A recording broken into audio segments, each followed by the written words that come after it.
Your first time, you'll be given a minute to introduce yourself to the panel and tell us a little bit about yourself and why you're running for it.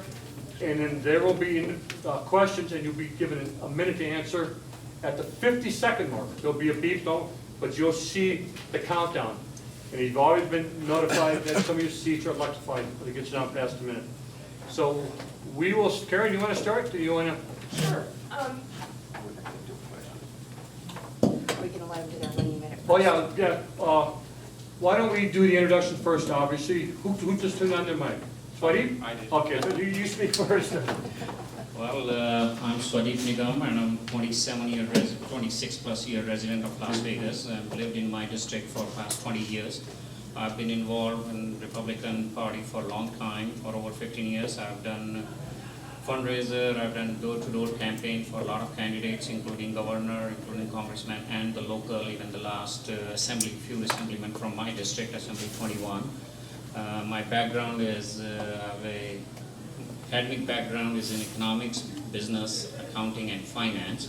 I have over 30 years of solid professional experience in business and investment world with the private sector as well as public sector, and I understand the issues affecting public sector as well as private sector on both sides. I'm passionate about bringing better quality of education in the state of Nevada, and for that I've donated big amount to establish a scholarship through NPRI. Thank you. Hi, my name is Becky Harris. I'm a longtime resident of Assembly District 21 as well, though we weren't always Assembly District 21. We used to be Assembly District 10 with redistricting. We've now been combined into Assembly District 21. We have lived in our home for the last 13 years, raised 2 children who've attended Clark County schools. I've been an advocate in the community for the last 13 years. We moved into our community during a period of high growth. There were a lot of uses that wanted to come into our neighborhood, such as bars and other things that we felt were incompatible with children in the neighborhood. And I represented the community and brought together broad coalitions and a consensus of neighbors, regardless of political affiliation, as I represented our neighborhood before the Paradise Town Board, the Planning Commission, and the Clark County Commission as well. We were very successful on a lot of those issues. I've been involved in the schools with the zoning as well as being the Clark County liaison, the parent liaison for that as well. Good afternoon, and thank you both for coming. Becky, could you tell me what the difference is between a state assemblyman and a state senator? Well, as your listeners know, the legislature is comprised of 2 houses, a Senate and an Assembly. The Assembly is the lower house of the legislature, and we hold the lower office. There's more of us that need to get along to form coalitions, and we are part of a lawmaking body, and the legislation has to be approved by both houses. Thank you. And Swadeep, could you tell me what the minimum qualifications are for being an assemblyman in the state of Nevada? Oh, I think, I'm not sure fully, but I think you have to be a resident in your assembly district where you are running from. I don't know the educational background or qualification. Okay, thank you.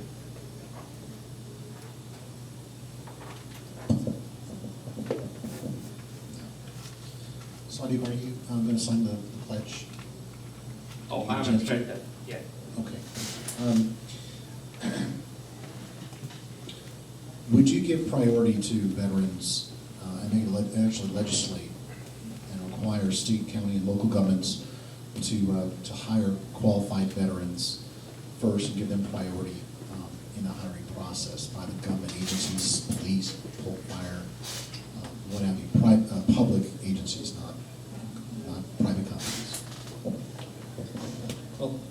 Well, it's a sort of like a quota, but as long as they are qualified, definitely they should have an upper hand compared to the other candidates. I'm not sure whether I will have something like that they should get a priority over hiring process. My feeling or my support will be we should hire the best, period. Yes.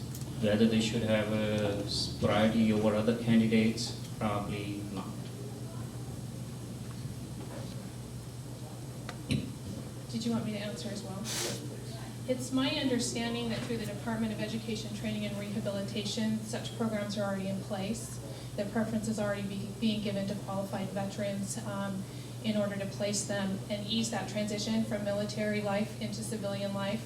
So it's something that we already support in Nevada, and I would be supportive of that. I believe it's federal legislation, not state that requires it. Use for state legislation. Well, and I could be incorrect, but I was on the DETR website this morning, and it indicated that there was some preferential treatment for veterans in the state of Nevada as well. Okay, this question is for both of you. Currently, and I believe I'm correct on this specific bill, if I'm not, John, if you'd correct me on it, but it's Assembly Bill 187. And it states, I'm just going to paraphrase, it states that a veteran can be turned over to the Veterans Court, but the only way that that can happen is they cannot have been accused of or convicted of a felony. And it also says may. Would you be willing to change that vote on a bill that would change the wording to where if a veteran did get accused of a felony, now I'm talking a non-violent felony, because of having TBI or something else, would you be willing to change that legislation to state that they would be turned over to the court and the Veterans Court, and at the same time allow for veterans that have been either convicted of or accused of a non-violent felony? I would say yes. Sorry for that long linear explanation. I just wanted to make sure that we were clear on exactly what I was asking. And I'd like to just ask clarification, do the veterans courts already exist, or would that be something we would be creating? The Veterans Court, Kind of. yeah, I was gonna say, that's kind of according to Assembly Bill 187, it's supposed to be state law. They're doing a very good job of it up north. Us here in Nevada, not quite so, in Clark County, not quite so much. So yeah, I mean, basically it would just be clarifying the language to expand it to a non-violent felony. So that veteran courts would have jurisdiction for crimes committed by veterans? Yeah, so a veteran could be turned over into a Veterans Court program. I would be supportive of that. Well, my husband was in the Army for 3 years, so I have a little bit of experience with the way that the military works and what military life is like. And I know that some of the stresses that our servicemen endure are not comparable to anything we would find in civilian life, and that there's a need for people, a governing authority who would understand some of the unique circumstances that our servicemen face when they come back and try to transition into society. And I think it would be a good idea for a court that's sensitive to those issues to be able to be in the best place to make the appropriate judgments. Okay, thanks. The Clark County School District is something like the third largest in the United States, and Nevada law currently requires one school district per county. Would it be more efficient to break it into smaller pieces, and if so, a couple, many, separate for lower grades at high school, or what would that look at? Start with Becky. Well, I think whenever you have competition in education, everybody benefits. I think there are a lot of different approaches one can take when looking at that. I know that the governor just was able to get past some enabling legislation to expand the charter schools here in the state. I'd like to see some more private competition. I know that there's been a bias among the residents of this state, or particularly Clark County, from breaking up the school district, and I'm not really sure why. Certainly we'd probably have better education and more efficiency if we could break it up. But you have to be careful, because then we're duplicating services as well in a time of budgetary constraints and difficulties. So I think maybe rather than taking a breakup approach to the Clark County School District, perhaps allowing more private competition to enter education would be a better use of money and resources that would seem to be so limited in. Yeah, I'm a strong supporter of, strongly feel that we should break up the school district, and it should be based, instead of a county, it should be based on the cities. Let the North Las Vegas resident decide what and where they want their kids to be educated. And a few years back, there was a petition signed, I think it was by our state senator, Sandra Tiffany. She wanted a separate school district for city of Henderson, it didn't go very well. Although I think only one county was short on signatures, but it should be the Clark County residents, not the whole statewide referendum on that. Let the Clark County district resident decide whether they want a smaller school district or not. But I'm a full supporter of school districts should be broken up into smaller school districts, along with the school choice program, with vouchers, with more charter schools, as well as let the private foundation decide where to invest those school dollars, public dollars.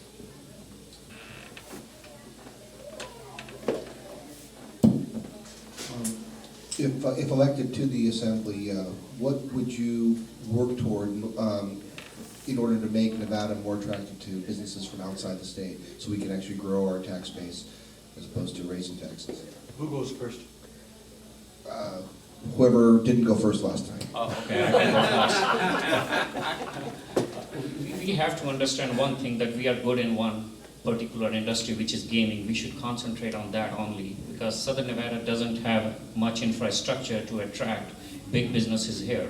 The only businesses I will push for is to bring the high level of service industry, which is IT industry, because IT industry doesn't need much infrastructure. We have a lot of office space available. Google can work from anywhere in the world, and a lot of companies are attracting high-tech IT industry because they pay very well and they don't need water or roads or anything like that. So my first priority will be to bring high-tech IT industry here. Other than that, it will take years and years. Pittsburgh did not become Pittsburgh in 5-10 years. It took them hundreds of years to bring the auto industry and the steel industry there. We do not have those resources here in town. Although Northern Nevada, yes, Reno area is different. You can bring different manufacturing industry over there because of available resources. I agree with Swadeep that gaming is essentially who we are, but I don't think that means that we can't diversify. We are seriously lacking in health services in this state, and that's been identified by the governor's office as a major area of expansion in our economy. I would like to see more health providers come into the state. I agree with the IT analysis of Swadeep as well. That's another area that the governor's identified as a potential area for growth.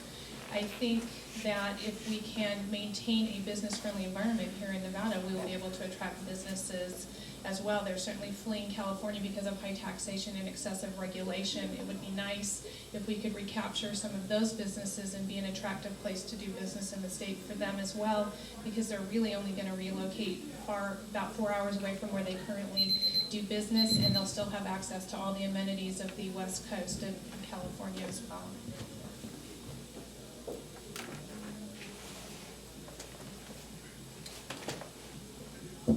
Good afternoon, thank you for coming.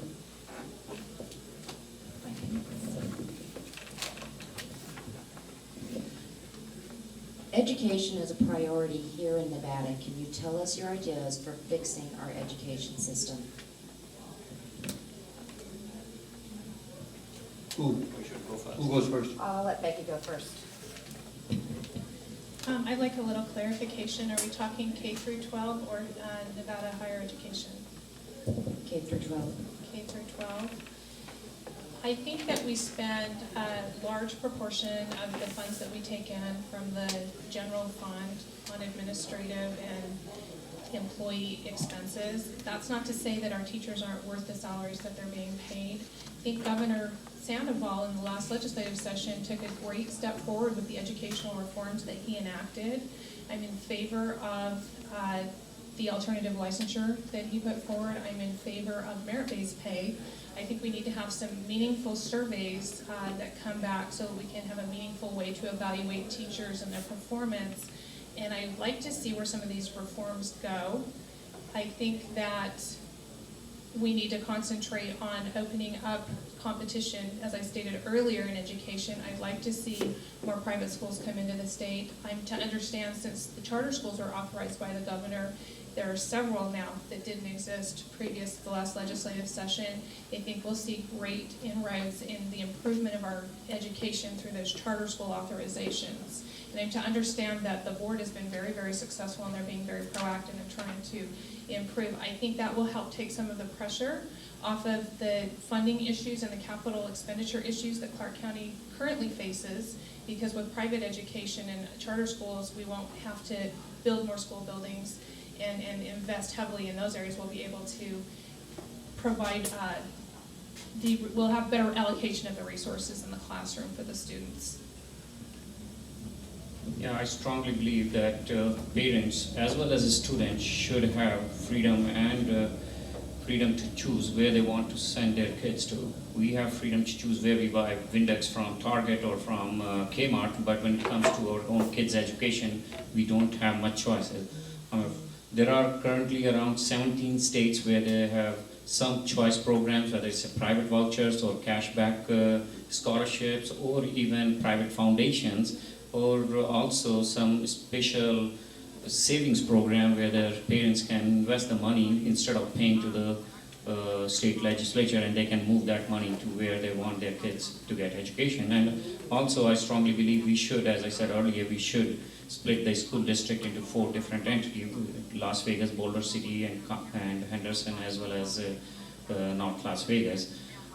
Also, there should be more private funding for the public schools. Like recently, there's a news item that Steve Wynn donated $135 million to University in Macau. Why could he donate here locally? You know, bring more funding, private funding for the public education. To a certain extent, again, here there is some choice school program like charter, but their odds are against them because they do get the same amount of funding per student, but they do not have money for the capital expenditure. So some of these failed schools should be converted into charter schools. Like this, charter schools take over those buildings. It takes around $20 to $25 million to put one campus, but charter schools can't afford those. And also on the other side, there is this sort of what you call choice program available in terms of magnet programs. Those are excellent choice, but it's limited to only the top tier students. We need more facilities like charter schools for second tier students as well. Thank you.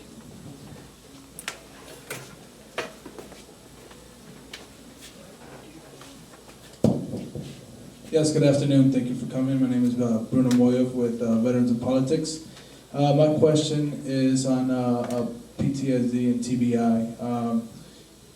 A lot of veterans are coming home with some symptoms of TBI or PTSD. What actions would you take on being able to better identify those veterans, and would you in some way have employers involved in being able to better identify these veterans?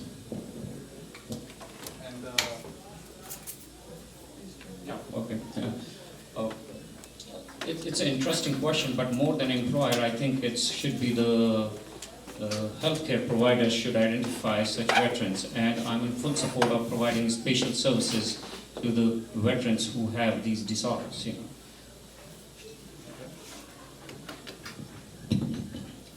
Having been a part of the military, I know that acronyms are really popular. Would you please? Post-traumatic stress disorder Traumatic brain injury. and traumatic brain injury. You know, my husband's a veteran, and I would like to think that he would not be discriminated against when seeking employment. So I think that there needs to be more education and more awareness as to how these types of disorders affect veterans. I don't think the fact that a veteran that somebody has spent time in the military and served our country should work against them in an employment sense. But I do agree that healthcare providers are going to be our first level for understanding how these, whether or not an individual suffers from any of these disorders because of their service in the military. So TRICARE, the Veterans Administration, and the places where military servicemen receive their health care are going to be in the best initial place to help servicemen and diagnose, but I think that employer education would also be critical in helping these servicemen transition into civilian life and find jobs. Any follow-ons? Do you think, to the candidates, you think you've been treated fairly in this panel? Yes. Thank you, Mr. Hambrick, and thank you. District, okay. I just feel Assemblyman, I bad. apologize. No, John's fine. No. No, we appreciate, I know you could have been out walking and other things. We truly appreciate you taking the time to come here this afternoon. Thank you very much. Thank you, everyone. Thank you.